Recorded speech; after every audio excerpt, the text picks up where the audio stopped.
halkan waxaa ka jira dareen qarannimo dalkan ayaa 8 qabiil ee ugu waaweyn waxay ku wada nool yihiin si nabad ah waxaana looga hadlaa luuqado aad u fara badan dareenkan qarannimo ayaa waxaa dhaliyay barnaamijka iskaa wax u qabso ee dowladda Botswana waxaa jira ilaa 160,000 oo shaqaale bulsho oo ay ka mid yihiin dhaqaatiir iyo macallimiin kuwaasoo loo diro dalka daafihiisa waliba meelaha ay bulshooyinka qaar ay taageero u baahan yihiin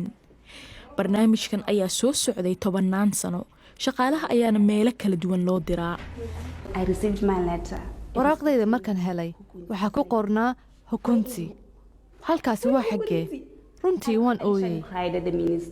8 sano ka hor Natasha oo ah gabar magaalo ayaa loo diray tuulo yar oo ku taala Kagalagadi oo xigta dhanka galbeed ee dalka Botswana maalin ayaan soo arkay tuulada aad bay u kululayd bacaadna ayaynay ahayd anna waxaan jeclahay xirashada kabaha dhaadheer kama shaqayn karin halkaas taniya markaa Natasha waxay guursatay nin ka soo jeeda tuuladaasi Ditso Makoko wuxuu ka soo jeedaa meel baadiye ah oo xigta waqooyiga waxaana loo raray meel caasimadda in yar u jirto wax badan ayaanu baranay waxyaabaha kugu yara adkaadana ama aad la yaabtana waxaad weydiinaysaa qof saaxiibkaayo qabiilkaasi ka dhashay ardaygan siduu ku sameeyey markaasay sharaxayaan inay dhaqankoodu caadi ka tahay adna waa inaad fahantaa si aad adna u sharaxi karto oo awood ugu yeelan karayso inay caawiso ardayda adigoon la yaabin